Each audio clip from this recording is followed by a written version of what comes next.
Hello बच्चों, तो gamma physics classes में आपका स्वागत है। इस समय गॉस थ्योरम जो 12th क्लास है उसमें गॉस थ्योरम के न्यूमेरिकल्स लगवाए जा रहे हैं।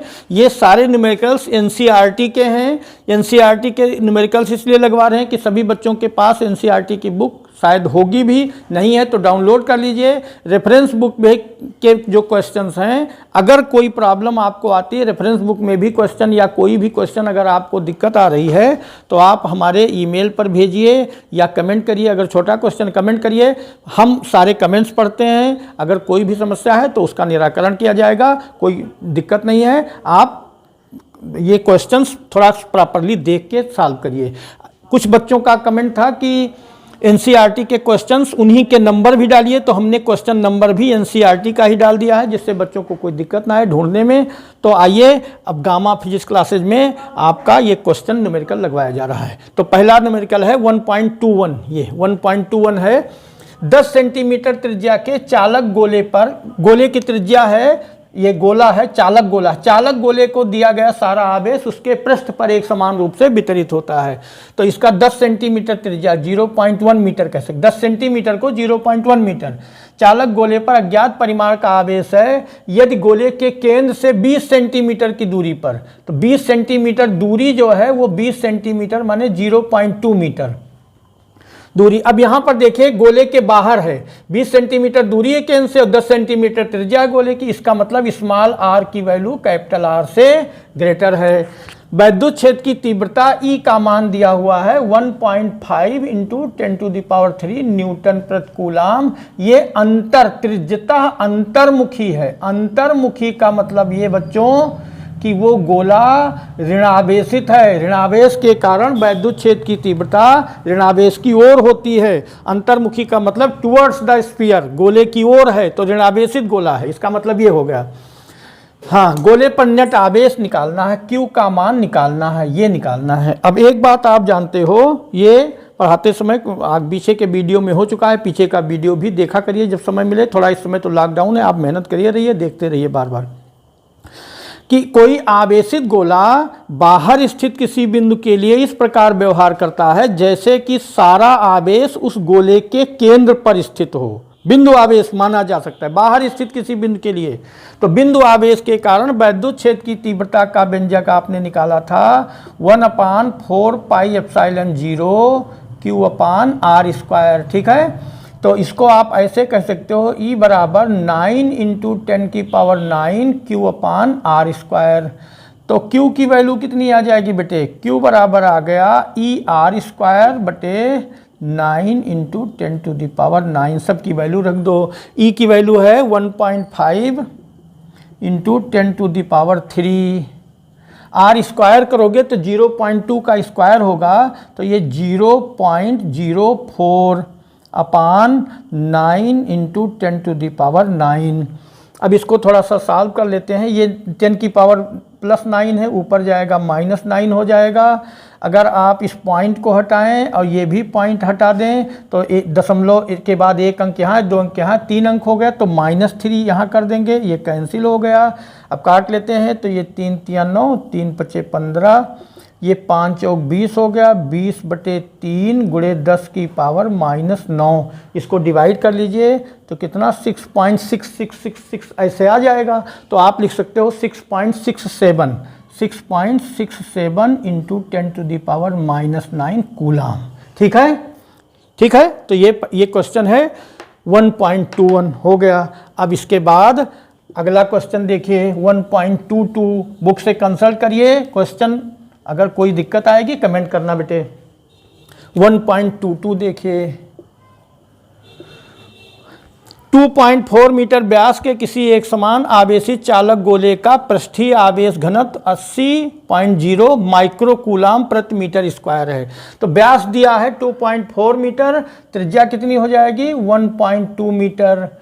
फिर आवेश पृष्ठ घनत्व को सिग्मा से रिप्रेजेंट करते हैं। सिग्मा का मान दिया है 80.0 माइक्रो कूलाम पर मीटर स्क्वायर। तो माइक्रो कूलाम है तो हम 10⁻⁻6 से गुणा कर देंगे, ये कूलाम पर मीटर स्क्वायर आ गया। ठीक, गोले पर आवेश ज्ञात करना है, आवेश मतलब Q का मान ज्ञात करना है। ध्यान से देखिए, सिग्मा बराबर होता है Q अपान ए। गोला है, गोले की त्रिज्या 1.2 मीटर दी हुई है, तो Q बराबर कितना हो जाएगा? Q बराबर हो जाएगा सिग्मा ए।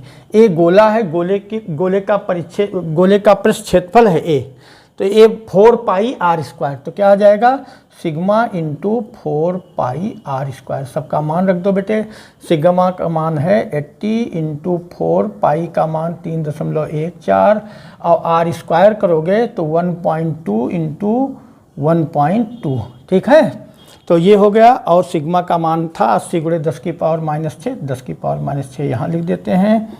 ये पूरा इसको जब मल्टीप्लाई करेंगे तो ये आ जाएगा, इसको मल्टीप्लाई करके देखो तो ये हो जाएगा 1446.912 मल्टीप्लाई कर लेना इंटू 10⁻⁻6 कूलाम। अगर इसको साइंटिफिक तरीके से लिखा जाए, पॉइंट को यहाँ ले आएँ तो 1.44, अब 6 लिखा है तो 446,912 इंटू 10⁻, 3 अंक बाईं ओर गए तो +3 और हो जाएगा तो -3 कूलाम रह जाए। ठीक है, इसको ऐसे लिख सकते हो 1.45 इंटू 10⁻³ कूलाम। ठीक, तो Q का मान इतना आ गया। ठीक है, अब आगे क्या निकालना है?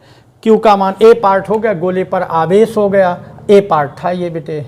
अब बी पार्ट देखो क्या निकालना है। बी पार्ट में गोले के पृष्ठ से निर्गत कुल वैद्युत फ्लक्स क्या है? फाई ई निकालना है। फाई ई बराबर होता है Q अपान एप्सिलॉन 0। वैल्यू रख दो, गॉस की थ्योरम है ये, तो ये हो जाएगा 1.45 इंटू 10⁻³ एप्सिलॉन 0 का मान वैसे तो 8.854 इंटू 10⁻⁻12 होता है। ये -3 है, ये ऊपर जाएगा +12 हो जाएगा। ये आ गया 1.45 इंटू 10⁻, देखिए 12 में से 3 घट जाएगा, 9 हो जाएगा, बटे 8.854।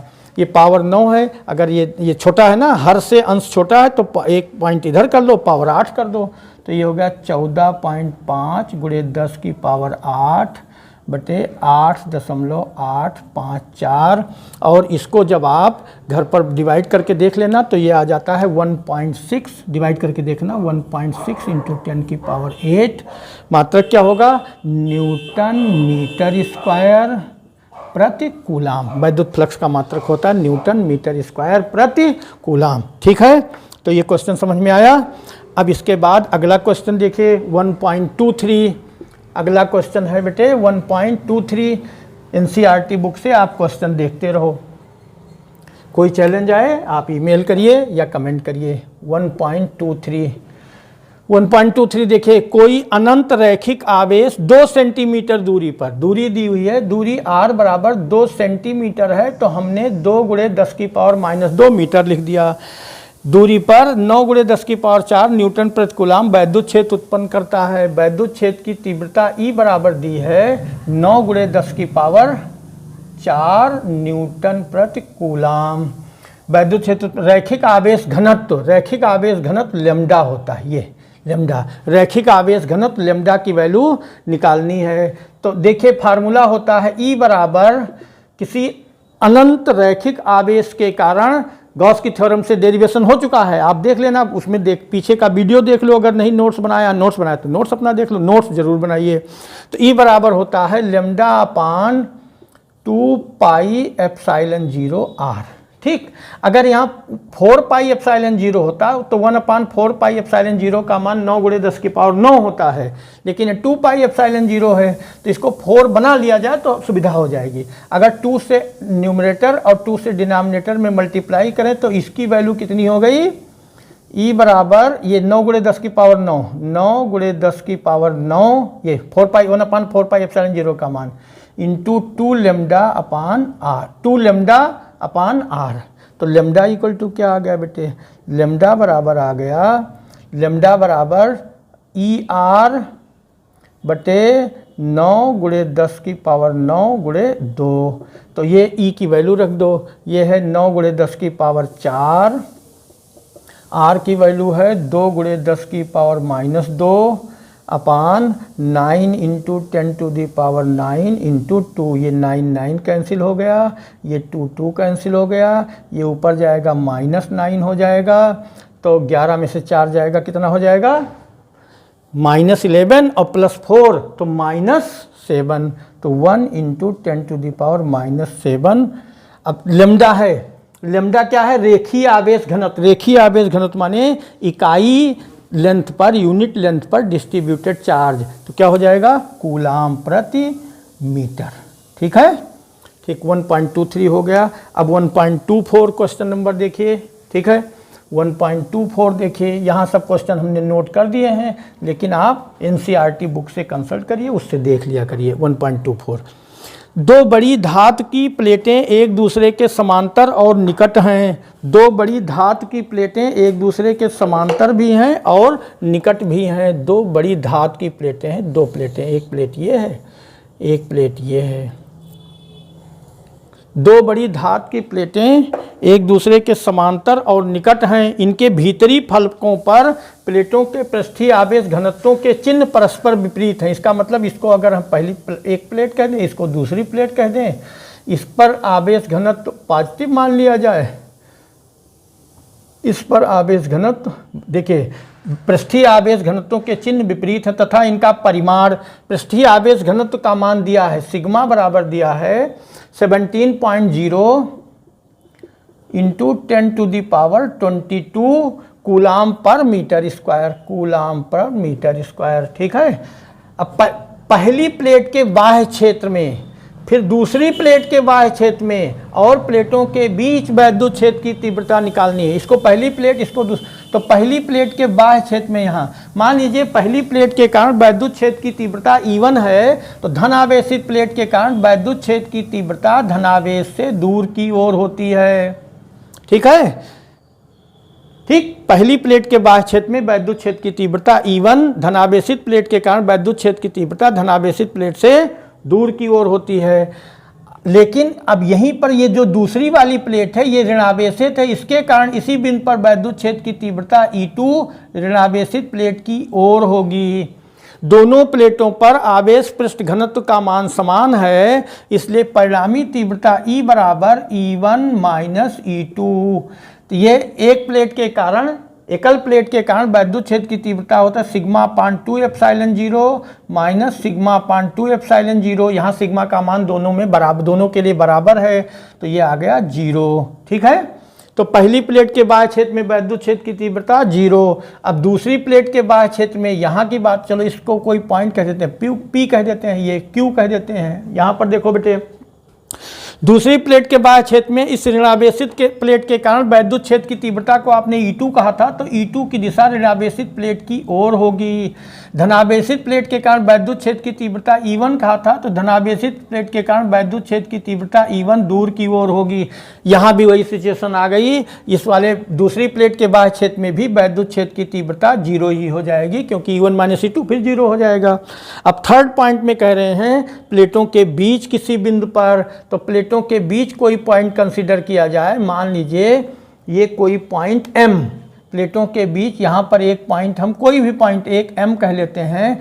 धनावेशित प्लेट के कारण वैद्युत क्षेत्र की तीव्रता E1 धनावेशित प्लेट से दूर की ओर, और ऋणावेशित प्लेट के कारण वैद्युत क्षेत्र की तीव्रता E2 ऋणावेशित प्लेट की ओर होगी। तो परिणामी तीव्रता यहाँ एक ही डायरेक्शन में है, इसलिए परिणामी तीव्रता E बराबर E1 प्लस E2। E1 और E2 फार्मूले के हिसाब से रखेंगे, तो ये हो जाएगा σ/2ε0, σ/2ε0 प्लस σ/2ε0, ये आ गया 2σ/2ε0, ये कैंसिल हो गया बेटे। सिग्मा का मान दिया है 17.0 इंटू 10⁻22 और ε0 का मान 8.854 गुणे 10⁻⁻12 होता है। ये -12 ऊपर जाएगा +12 हो जाएगा, ये 17.0 बटे 8.854 गुणे 10 की पावर, ये -12 ऊपर, ये -22 है। क्वेश्चन में देख लो यहाँ पर आवेश पे ये -22 है तो -22 रहेगा और +12 हो जाएगा तो कितना हो गया, -10 हो गया। और इसको 17 को जब 8 पॉइंट इससे डिवाइड करेंगे तो ये आ जाएगा, डिवाइड करके देख लेना, अपने आप डिवाइड करके देख लेना, तो ये आता है लगभग 2 6 12 और 2 9 18 19 1.9 के आसपास आता है। ये देखिए दुगुना से थोड़ा कम है ना, ये आधा से कम है, इसके आधा से ये ज़्यादा है तो 2 बार जाएगा नहीं, 1.92 इंटू 10 की पावर -10 और ये न्यूटन प्रति कूलाम। प्लेटों के बीच किसी बिंदु पर वैद्युत क्षेत्र की तीव्रता का परिमाण ये होगा, दिशा ऋणावेशित प्लेट की ओर होगी। तो ये इतने क्वेश्चंस इसमें बचे थे। तो एनसीईआरटी के हम सारे क्वेश्चंस आपको लगवाते चले जाएंगे। अगला टॉपिक, अगला चैप्टर नेक्स्ट डे शुरू हो जाएगा, नेक्स्ट वीडियो में आएगा। बस ये बच्चों या थोड़ा सा अपना बढ़िया नोट्स बनाइए, सारे न्यूमेरिकल्स भी लगाते चलिए। बस इतना ही रहेगा आज का टॉपिक। धन्यवाद।